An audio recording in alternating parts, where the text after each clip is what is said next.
चलो बेटा हम रिपीट भी करेंगे, कल वाला भी रिपीट करते हैं, कुछ नया भी पढ़ते हैं, कुछ 11th वाला पार्ट भी आज रिवाइज करेंगे।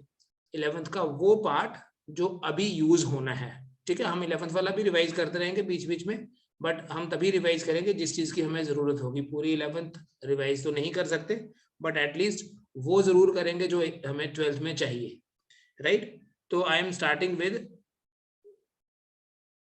वेक्टर एडिशन, क्योंकि आज हम बात करेंगे मल्टीपल चार्जेस के बीच में जो फोर्स होती है उसकी। तो उसके लिए हमें कभी ट्रायंगुलर लॉ, कभी पैरेललोग्राम लॉ ऑफ वेक्टर्स लगाना पड़ेगा। ट्राई टू रिकैप्चुलेट, ठीक है। कोशिश करो कि आपको ये याद आए। मान लीजिए हमारे पास दो वेक्टर्स हैं, ठीक है। Let us name these vectors as f1 f2। ये हमें a और b की जगह ना, चलो a और b बोल देता हूं। ये एक वेक्टर है a और ये दूसरा वेक्टर है बेटा b, ठीक है। मैं आपको वेक्टर एडिशन करा रहा हूँ रिवाइज। आप में से कुछ लोगों ने तो पढ़ा है अच्छे से, कईयों ने नहीं भी पढ़ा होगा, कुछ को भूल गया होगा। तो वेक्टर एडिशन में हम बात करेंगे आज parallelogram law of vector addition. हाल दो आपको ये तो पता ही है कि पैरेललोग्राम लॉ हो या ट्रायंगुलर लॉ हो, we always get the same result, ठीक है। Let us write in general vector addition, ठीक है। वेक्टर एडिशन में हमारा पर्पस होता है बेटा, पर्पस होता है to find the resultant of two given vectors. दो वेक्टर्स गिवन होंगे, उन दोनों वेक्टर्स का रिजल्टेंट हम फाइंड करेंगे। मान लो एक वेक्टर a है और दूसरा वेक्टर है b, ठीक है। Let the angle between a and b is theta. दिखाई दे रहा है बेटा थीटा। तो इन दोनों वेक्टर्स का जो रिजल्टेंट होगा, उस रिजल्टेंट को हम रिप्रेजेंट करेंगे लाइक दिस। ये है इन दोनों वेक्टर्स का रिजल्टेंट। और सपोज करो हम जैसे जनरली पहले भी लिखते थे, ये रिजल्टेंट में r बोल देता हूं। ये एक ऐसा रिजल्टेंट है, ये एक ऐसा वेक्टर है जो रिप्रेजेंट कर रहा है a और b का नेट इफेक्ट। मतलब a plus b is equal to r, which means ऐसे भी बोल सकते हैं कि r vector is equal to a vector plus b vector, ठीक है बेटा। दो वेक्टर्स का रिजल्टेंट जो है that is represented by another vector, that is the third vector here। तो हम इसको एक पैरेललोग्राम की फॉर्म में एक्सप्रेस करते हैं, इसलिए इसको पैरेललोग्राम भी बोल सकते हैं, ट्राइंगल की फॉर्म में भी कर सकते हैं। चलो अभी हम उसके डिटेल में नहीं जाते, ये ट्राइंगल है, ये पैरेललोग्राम, कोई फर्क नहीं पड़ता है। इन दोनों वेक्टर्स का जो रिजल्टेंट है, इन दोनों वेक्टर्स के बीच में एंगल कितना है बेटा? हमने कितना लिया? ए और बी के बीच में angle, we have taken that angle to be theta, ठीक है। दिखाई दे रहा है ए और बी के बीच में एंगल कितना है? थीटा है।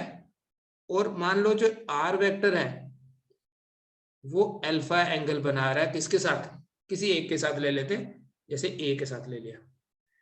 अगर थीटा एंगल है बिटवीन ए एंड बी, ठीक है, मैं लिख लेता हूं पूरी statement. If angle between A and B is theta,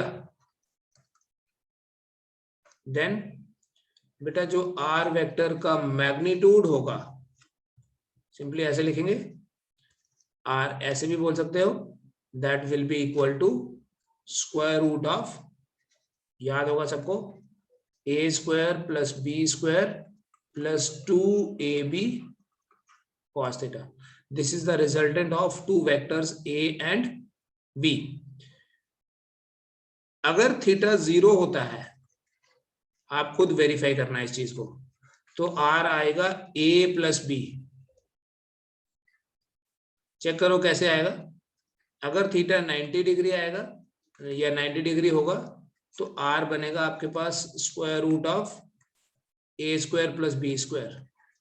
और अगर थीटा 180 डिग्री है, then r will be equal to a vector minus b vector, ठीक है।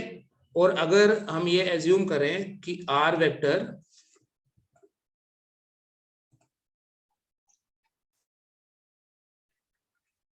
Makes angle alpha with A vector, जैसा कि आप फिगर में देख पा रहे हैं, देन बेटा जो tan अल्फा होता है it is equal to b sine theta divided by a plus b cos theta, b sine theta over a plus b cos theta.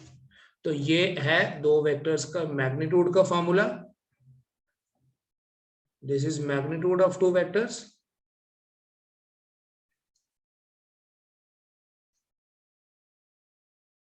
ठीक है, और ये है उनकी डायरेक्शन का फॉर्मूला। पैरेललोग्राम लॉ बोलो, ट्रायंगुलर लॉ बोलो, जैसे मर्जी, बट रिजल्ट हमारे पास दोनों केसेस में सेम ही होता है। ठीक है, and this is the thing जो आपने 11th में पहले पढ़ा हुआ है। वेक्टर्स में सबसे इंपॉर्टेंट ऑपरेशन वेक्टर्स में वेक्टर एडिशन ही होता है। इसमें बेटा एक स्पेशल केस आप याद रखेंगे कि अगर ए और बी का मैग्नीट्यूड बराबर होगा, अगर ए वेक्टर का मैग्नीट्यूड और बी वेक्टर का मैग्नीट्यूड बराबर है, मान लो दोनों ए के बराबर हैं, जितनी ए की लेंथ उतनी ही बी की लेंथ, आपको पता है magnitude of vector means length of the arrow, then जो tan अल्फा होगा, चलो पहले आर की बात कर लेते हैं। डायरेक्टली याद रखना बेटा, बहुत इंपॉर्टेंट फॉर्मूला है, अभी डेरिवेशन के उसमें नहीं उलझना है, 11th में किया होगा आपने। देन जो आर होगा उसको आपने लिखना है 2a cos थीटा बाय 2।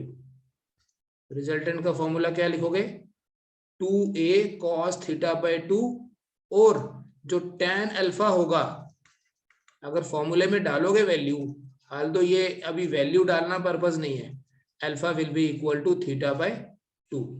लेकिन ये कब वैलिड है दोनों चीजें, जब दोनों वेक्टर्स का मैग्नीट्यूड सेम है, मींस ये एक वेक्टर ये दूसरा वेक्टर, दोनों की लेंथ बराबर। ठीक है, तो इनका जो रिजल्टेंट आर होगा, दैट रिजल्टेंट आर, उस रिजल्टेंट आर की वैल्यू कितनी होगी, देखो ये ए है ये बी है, ए और बी के बीच में जो एंगल है वो है थीटा, ये थीटा है,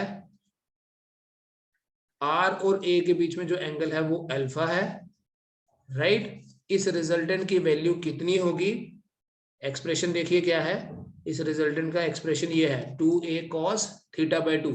तो हमारे पास क्या आएगा रिजल्ट, वो किस पे डिपेंड कर रहा है, थीटा पे डिपेंड कर रहा है, इसको नोट करना है बेटा आपने।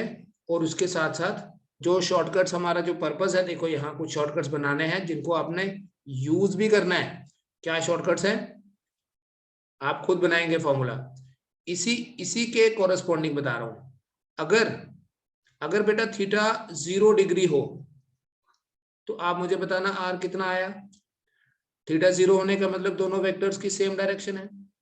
अगर थीटा 60 डिग्री है तो आर कितना आता है, अगर थीटा 90 डिग्री है तो आर कितना आता है, अगर थीटा 120 डिग्री है तो आर कितना आता है, अगर थीटा 180 डिग्री है तो आर कितना आता है। इन पांचों केसेस का आर आप फाइंड करके दे दो मेरे को। ठीक है, कंडीशन क्या है, ए का मैग्नीट्यूड और बी का मैग्नीट्यूड सेम है। बेटा यहाँ alpha equals to theta by 2 क्यों आता है वो समझना। ये एक वेक्टर था हमारे पास ए, ये दूसरा वेक्टर था बी, इन दोनों वेक्टर्स का मैग्नीट्यूड सेम है। जब दो वेक्टर्स का मैग्नीट्यूड सेम होगा तो उनका जो रिजल्टेंट होता है वो सेंटर में होता है। सेंटर में मतलब अगर ये टोटल एंगल थीटा है तो ये उसका हाफ होगा। ठीक है, रिजल्टेंट हमेशा बड़े वाले वेक्टर की तरफ होता है, तो यहाँ तो दोनों वेक्टर सेम है इसलिए रिजल्टेंट जहाँ सेंटर में होगा। ठीक है, ये वाला पार्ट मैं ऐसा करता हूँ बेटा, मैं ये रिजल्ट डायरेक्ट लिखता हूँ। ठीक है, फिर अगर आपको नहीं आएंगे यू कैन आस्क मी कि ये वाला नहीं हो रहा हमसे, मैं डायरेक्ट लिख रहा हूँ अभी। अगर थीटा 0 डिग्री होगा, यहाँ बनेगा 0 बाय 2, तो it will become cos 0, and you know cos 0 तो 1 होता है, सो ये 2a आएगा आपका। अगर आप यहाँ थीटा की वैल्यू 60 डालोगे, 60 बाय 2 विल बिकम 30, तो वो cos 30 आ गया √3/2, 2 कैंसिल हो जाएगा, आंसर आएगा a√3। अगर थीटा 90 होता है तो यहां बनेगा cos ऑफ 90/2, cos 90/2 हो गया cos 45, cos 45 मतलब 1/√2, ये वाला 2 भी है तो बनेगा 2/√2, और 2/√2 तो √2 ही होता है, तो इसमें आपका आंसर आएगा a√2। फिर नेक्स्ट वाले में अगर थीटा 120 यहां डालोगे, थीटा की जगह 120 लिखोगे, इट विल बिकम 120/2, cos 60 हो गया, cos 60 तो 1/2 होता है, तो ये 2 के साथ कैंसिल हो जाएगा, r आपका आ जाएगा a के बराबर। और अगर थीटा 180 डिग्री है तो ये 180/2 बन जाएगा cos 90, एंड cos 90 0 होता है, ये पूरा r जो है ये 0 आ जाएगा। ये रिजल्ट है, इनमें से कौन सा आप नहीं कर पाओगे वो मुझे अभी बता दो।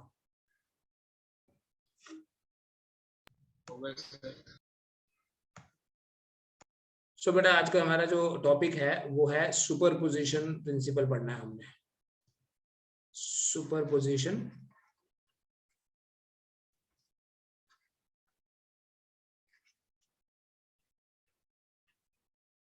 Principal.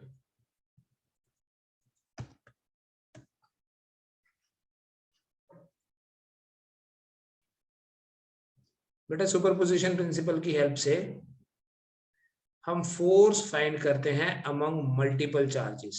We are able to calculate force among multiple charges.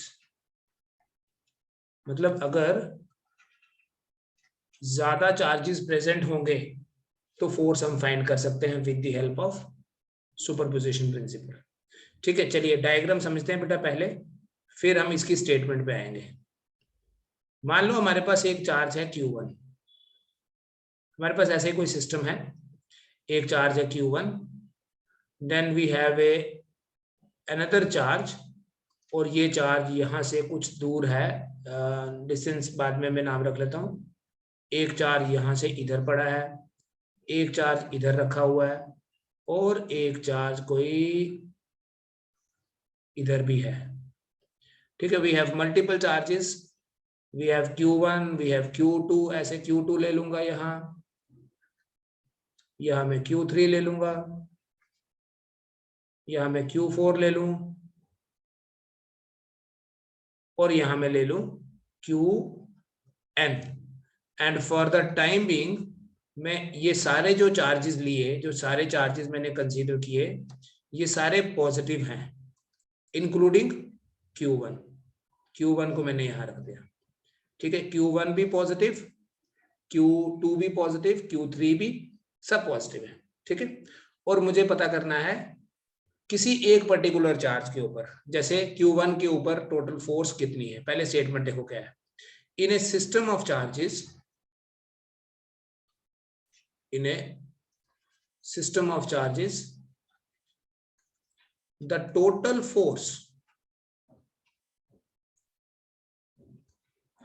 force acting on a particular charge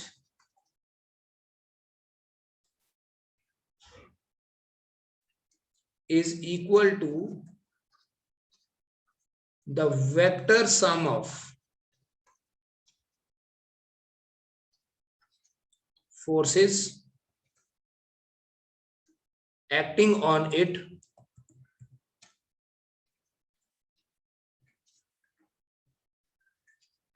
due to all the charges। अगर हमारे पास चार्जेस का कोई सिस्टम है, मैं रिपीट करूंगा ये स्टेटमेंट आपके लिए, अगर हमारे पास चार्जेस का कोई सिस्टम है, मतलब चार्जेस की कोई कलेक्शन है, जैसे यहां हमारे पास कलेक्शन ऑफ चार्जेस है, किसी पर्टिकुलर चार्ज के ऊपर हमें पता करना है फोर्स कितनी है, the total force acting on a particular charge. तो कैसे मिलेगी वो टोटल फोर्स हमें, the total force acting on a particular charge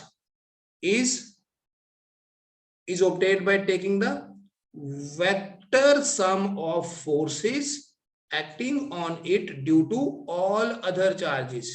total force कैसे मिलेगी, by taking the vector sum of all the forces। जैसे इस डायग्राम के अकॉर्डिंगली अगर मुझे ये पता करना है कि टोटल फोर्स ऑन Q1 कितनी है, तो मैं देखूंगा उसको लिख लूंगा F1 है जी। वो कितनी है, पहले मुझे देखना है कि इस Q1 के ऊपर फोर्स कौन कौन लगा रहा है। ध्यान से देखो, इस Q1 के ऊपर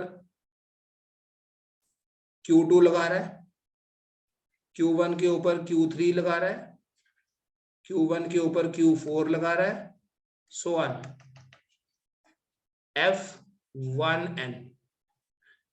ठीक है, Q1 के ऊपर जो टोटल फोर्स है वो कितनी है, that is vector sum of the forces acting on it due to all other charges. मतलब Q1 पे जो बाकी चार्जेस फोर्स लगा रहे हैं उन सारी फोर्सेस का आपको वेक्टर सम लेना है। बेटा वेक्टर सम कैसे लेंगे, हम तो डायरेक्शन पता करनी पड़ेगी हमें अगर वेक्टर सम लेना है। ठीक है, ये Q2 इस Q1 को रिपेल करेगा ड्यू टू ऑल अदर का क्या मतलब है, Q1 के ऊपर बाकी सारे चार्जेस फोर्स लगाएंगे, तो Q1 के ऊपर जो Q2 की फोर्स होगी बेटा उस फोर्स की डायरेक्शन देखो, it is very important, direction कैसे होगी, ये होगी डायरेक्शन। ठीक है, इसी लाइन को एक्सटेंड करना है आपने आगे। कौन सी लाइन, जो Q2 से Q1 तक लाइन बनाई उसी को आगे ज्वाइन करोगे, तो इस फोर्स को क्या नाम दे दोगे, force acting on one due to two. ध्यान से समझना इसको, just be concentrated here only. फिर अगर हम Q3 की बात करें, जो Q3 है, Q3 भी according to this situation Q3 भी Q1 को रिपेल ही करेगा, तो Q3 के ऊपर जो रिपल्शन की डायरेक्शन होगी वो ये होगी। ठीक है, the force is along the line joining the charges, ये होगी फोर्स की डायरेक्शन। और इस फोर्स को क्या बोलूंगा, क्या नाम दूंगा इसको, this is force acting on Q1 due to Q3। ठीक है, ये Q4 भी तो रिपेल करेगा, तो Q4 की जो रिपल्शन होगी वो रिपल्शन भी उसी लाइन के अलोंग होगी। ये वाली जो ब्लू वाली ये लाइन दिख रही है जो आप, तो ये आ गई आपके पास F14 की डायरेक्शन, दिस इज F14। इसी तरह से अगर हमने Qn भी पॉजिटिव लिया है तो ये Qn भी इस Q1 को रिपेल करेगा, and this should be the direction of, यहां से देखो कैसे बनाना है, उसी लाइन को एक्सटेंड करना है आपने, इस लाइन को नहीं छोड़ना है। कौन सी लाइन, जो लाइन उन दोनों चार्जेस के अलोंग है। ध्यान से देखो, मैं बार बार बना रहा हूं ताकि आप इस चीज के ऊपर फोकस करें। ये जो आपको ब्लू वाली ये लाइन दिख रही है, ये वाली लाइन और इस फोर्स की जो डायरेक्शन है ये देखो, ये मैच करनी चाहिए। समझ में आया, ठीक है, the force is along the line joining the charges. अब इस फोर्स को क्या नाम दे दूं, ये किस पे फोर्स है, Q1 पे है, किसके कारण, Qn के कारण, तो इसको मैं नाम दे दूंगा F1N। 2 से 1 की तरफ जो वेक्टर है इस वेक्टर को भी नाम दे देते हम, let this vector is R21। ठीक है, 4 से 1 की तरफ R41, N से 1 की तरफ RN1, 3 से 1 की तरफ R31। ठीक है, ये आगे डिफरेंट पोजीशन, ये पोजीशन वेक्टर नहीं, डिफरेंट डिस्प्लेसमेंट्स आ गई। फाइंड करेंगे, देखो वेक्टर फॉर्म में क्या लिखा था मैंने इस फोर्स को, कि जो F1 के ऊपर टोटल फोर्स है that is equal to force on 1 due to 2 plus force on 1 due to 3 plus force on 1 due to 4, so on, last में क्या आएगा, force on 1 due to n। What is F12, के 1 और 2 के बीच में बेटा Q1 Q2 bye R21 square, vector form कल पढ़ा था हमने, R21 प्लस के Q1 Q3, 1 और 3 के बीच में देखनी है। ठीक है, ये वाली divided by R31 cap, so on, last में क्या आएगा, के Q1 Qn by Rn1 square Rn1 cap. So therefore आपके पास F1 बन जाएगा, K कॉमन ले लीजिए, Q1 कॉमन ले लीजिए। सो inside you will have Q2 divided by R21 square R21 cap.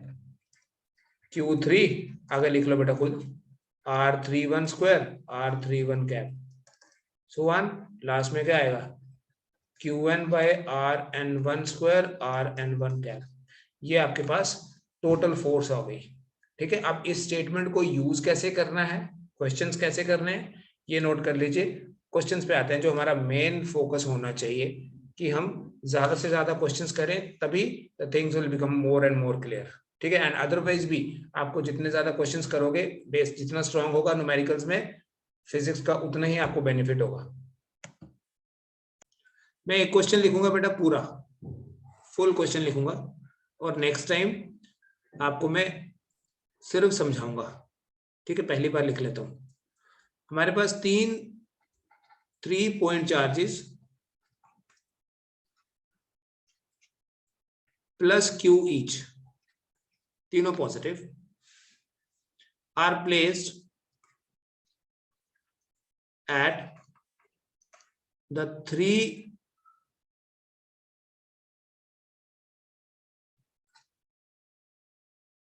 three corners of an equilateral triangle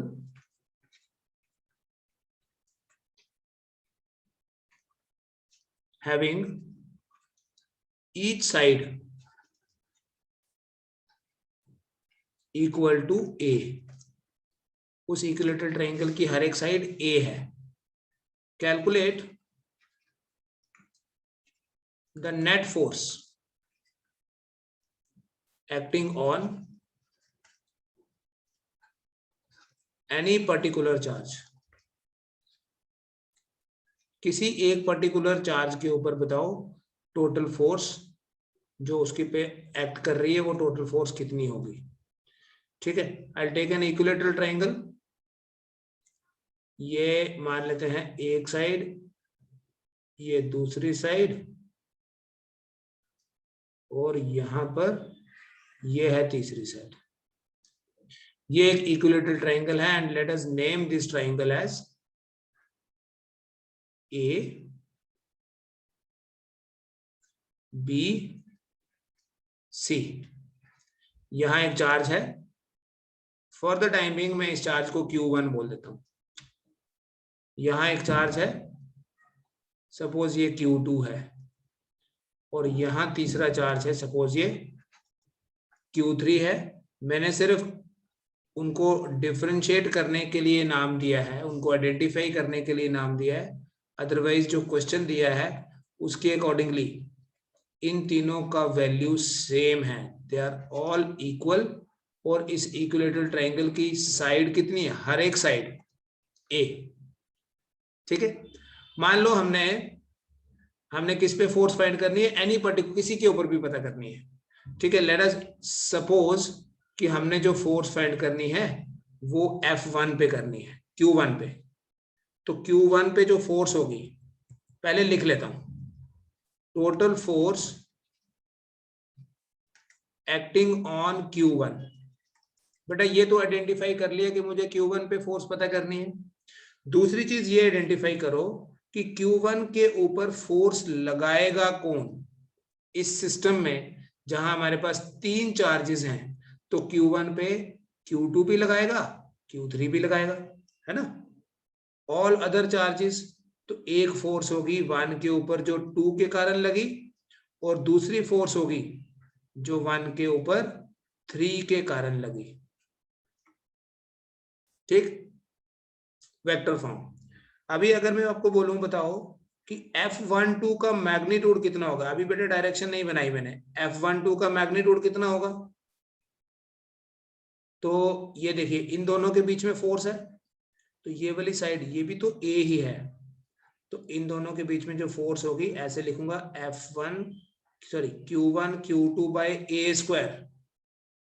लेकिन Q1 भी Q के बराबर है, Q2 भी Q के बराबर है, तो ये ऐसे नहीं बनेगा कि Q square by A square.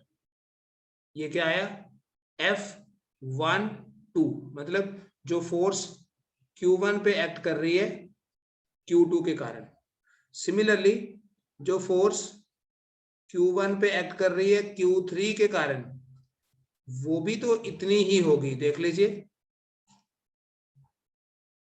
क्योंकि यहां पर भी डिस्टेंस A ही है। Q1 into Q3, Q1 into Q3 जब करोगे, Q1 इंटू Q3, वो भी तो Q स्क्वायर ही आएगा। तो एक चीज यहां से क्लियर हो गई कि F12 और F13 का जो मैग्नीट्यूड है वो सेम है।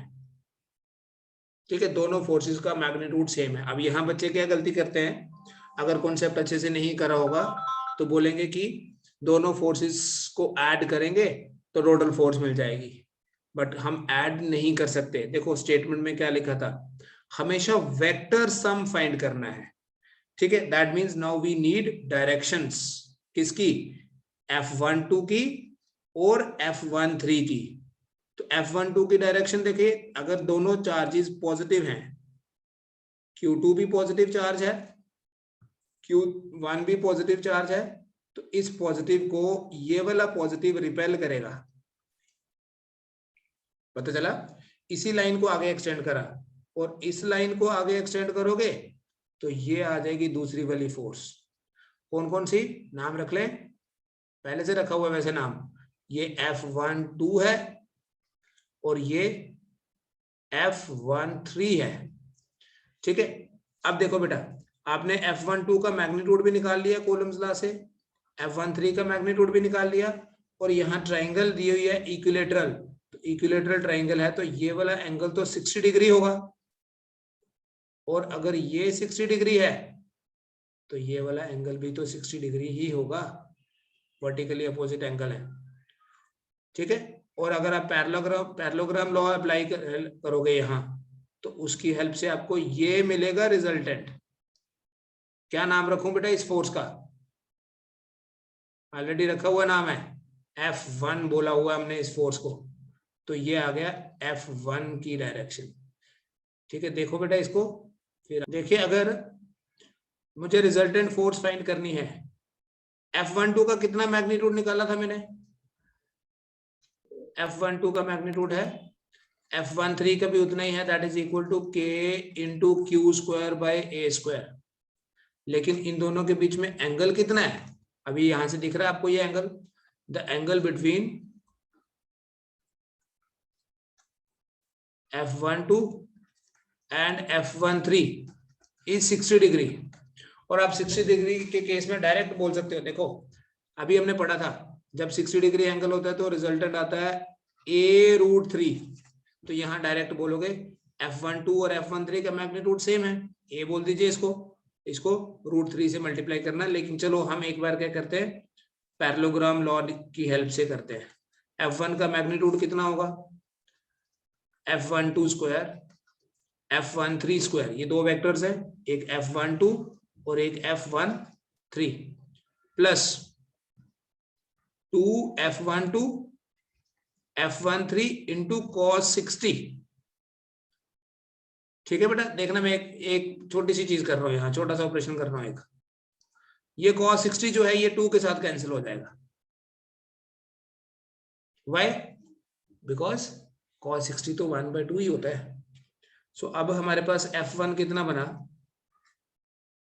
स्क्वायर रूट ऑफ F12 का स्क्वायर, इसका square KQ square by A square का स्क्वायर, प्लस F13 का square KQ square by A square का square, plus F12 into F13 KQ square by A square multiplied by KQ square by A square.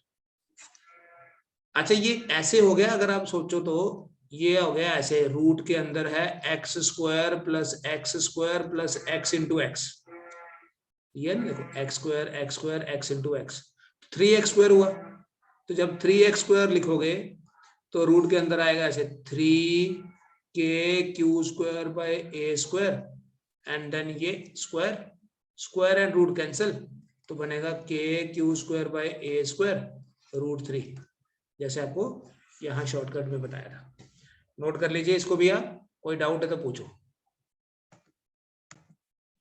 Next question देखिए बेटा, similar question है, मैं थोड़ी सी change लाऊंगा इस question में। क्या है मेरे पास, फिर से एक इक्विलेटरल ट्राइंगल ही है, ठीक है। इस इक्विलेटरल ट्राइंगल के तीनों कॉर्नर्स पे चार्जेस पड़े हुए हैं। अब आपकी बारी सिचुएशन ये है कि ए पे जो चार्ज था वो तो सेम है, बी वाला भी सेम है, लेकिन जो सी पे चार्ज है वो माइनस क्यू है, ये प्लस क्यू, ये भी प्लस क्यू, ठीक है। इक्विलेटरल ट्राइंगल है, ईच साइड इज अगेन ए। अब मुझे बताओ, जस्ट डिफरेंशिएट करने के लिए नाम दे देता हूं, Q1, Q2, Q3 माइनस, ठीक है। Q1 Q2 दोनों Q के बराबर है, यहाँ माइनस मत लिखो, कंफ्यूजन रहेगी आपको फिर 2 बार माइनस लिखने से। सो Q3 को माइनस Q ले लेना, ठीक है। यहाँ लिखने की जरूरत नहीं है प्लस बी और माइनस बी, ये गिवन है कि जो ये वाला चार्ज है ये नेगेटिव है Q3, और जो Q1 और Q2 है वो दोनों पॉजिटिव है, मतलब ए पे भी पॉजिटिव चार्ज है, बी पे भी पॉजिटिव चार्ज है, बट इस बार सी पे नेगेटिव चार्ज है, ठीक है। सो इस चीज को अगर हम कंसीडर कर लें, जैसे ये गिवन है, तो अब मुझे बताओ what will be the magnitude of force acting on the charge at A point पे जो चार्ज है, Q1 Q2 दोनों Q के बराबर लेना, Q3 को माइनस Q लेना। ये जो चार्ज ए पे पड़ा हुआ है, इस चार्ज के ऊपर टोटल कितनी फोर्स होगी, Q1 के ऊपर टोटल कितनी फोर्स होगी। तो एक चीज बेटा अभी भी सेम, अभी भी Q1 के ऊपर वही दो चार्जेस फोर्स लगाएंगे, कौन कौन से, Q1 और Q2 और Q3। और अब की बात देखो, इस नेगेटिव चार्ज होने के कारण क्या चेंज आएगी, क्या फर्क पड़ेगा। एक्सक्यूज मी सर, जी बेटा। फिर अगर ये जो सी पॉइंट है इस पे नेगेटिव चार्ज है, फिर ये तो अट्रैक्ट करेगा ना। हाँ करेगा ना, अभी वही तो बता रहा हूँ। देखो इस Q1 की, फिर आप पूछो जो पूछना है, एक बार मुझे डायरेक्शन बताने दो। ये आ गई आपके पास ये वाली डायरेक्शन, कौन सी, जो Q2 ने इसको रिपेल किया, अब Q3 तो अट्रैक्ट करेगा ना, तो ये चेंज है बेटा। अब देखो पहले नहीं था ये, पहले रिपल्शन के कारण ये फोर्स उधर थी, अभी अट्रैक्शन है, तो इसलिए जो इन दोनों का रिजल्टेंट होगा आपकी बार वो ये होगा। और इस रिजल्टेंट को क्या बोलूंगा मैं, इस रिजल्टेंट को तो मैं बोलूंगा F1। ये कितना है F12, ये कितना है F13। बेटा F12 ये देखना ध्यान से, मैं डायरेक्ट लिख रहा हूं, और F13 का जो मैग्नीट्यूड है वो अभी भी उतना ही होगा, क्योंकि चार्जेस का मैग्नीट्यूड तो सेम है। मींस F12 का मैग्नीट्यूड जो है, F13 का जो मैग्नीट्यूड है that would be equal to K Q square by A square. इन दोनों, ये डिस्टेंस ए है, इन दोनों के बीच में जो फोर्स है उसका मैग्नीट्यूड क्या होगा, K Q square by A square. इन दोनों के बीच में भी वही, सिर्फ डायरेक्शन चेंज हुई। और देखो डायरेक्शन चेंज होने से आपका रिजल्ट क्यों चेंज हो जाएगा, क्योंकि अब ये फोर्स दिख रही है बेटा सभी को F12, ये F13, अब इन दोनों के बीच में ये एंगल कितना है 120 है, क्योंकि ये 60 है तो ये 120 है, ठीक है। तो अब आपका जो रिजल्टेंट आएगा उसमें थीटा कितना लोगे 120, और जब फॉर्मूले में वैल्यू डालोगे तो याद रखो cos 120 माइनस 1/2 होता है। या अगर डायरेक्ट शॉर्टकट बताना है, आपको पता है 2f1 cos थीटा बाय 2, तो f1 कितना है के Q square by A square, और cos थीटा बाय 2, थीटा तो 60 है 120 है, तो cos 60 बाय 120 बाय 2 हो गया cos 60 1/2 होता है, ये 2 कट जाएगा। और इसलिए जब थीटा 120 होता है, अगर शॉर्टकट देखना है तो आर एफ के ही बराबर आया था, तो यहाँ पर आपके पास आर F1 जो रिजल्टेंट फोर्स है वो रिजल्टेंट फोर्स F है and that will be equal to KQ² by R। इसको आप पूरा डेरिवेशन भी करना, लेकिन ठीक है, पूरी डेरिवेशन भी करना पैरेललोग्राम लॉ की स्टेटमेंट अप्लाई करने के बाद। उसके बाद एक आपको काम दे रहा हूं मैं, लेकिन ये कल तक नहीं, आज ही करके मुझे भेज देना है आपने। इस बार क्या है, मेरे पास एक स्क्वायर है, ठीक है, और इस स्क्वायर के चारों कॉर्नर्स पे चार्जेस पड़े हैं। ये स्क्वायर है मान लो, ठीक है, स्क्वायर को नाम दे दो ABCD, ABCD। इस स्क्वायर की हर एक साइड है A, स्मॉल a, और यहां भी चार्ज पड़ा है Q1 पड़ा है, यहां चार्ज पड़ा है Q2, यहां पड़ा है Q3 और यहां पे है Q4। और इन सब का ये जो स्क्वायर है तो हर एक साइड A होगी। Q1 का मैग्नीट्यूड, Q4 सबका Q के बराबर है। तो बताओ जो चार्ज यहाँ B पे है, इस बार B की बात कर लेते हैं, जो चार्ज B पे होगा उसके ऊपर जो टोटल फोर्स होगी उस फोर्स का मैग्नीट्यूड कितना होगा। So this is question for you, this is assignment for you. इसमें मैं आपको एक हिंट दे देता हूं कि यहाँ आपके पास 4 चार्जेस हैं, तो हर एक चार्ज के ऊपर 3-3 फोर्सेस लगेंगी। जैसे अगर इस पे फोर्स पता करनी है, एक तो ये लगी, किसके कारण, Q1 के कारण, Q3 के कारण ये लगेगी, फिर इसके कारण जो फोर्स लगेगी वो ये डायरेक्शन होगी उसकी, तो फोर्सेस के नाम क्या होंगे, ये जो फोर्स होगी ये होगी F21। F21 क्या हुआ, force acting on Q2 due to Q1, this will be F21।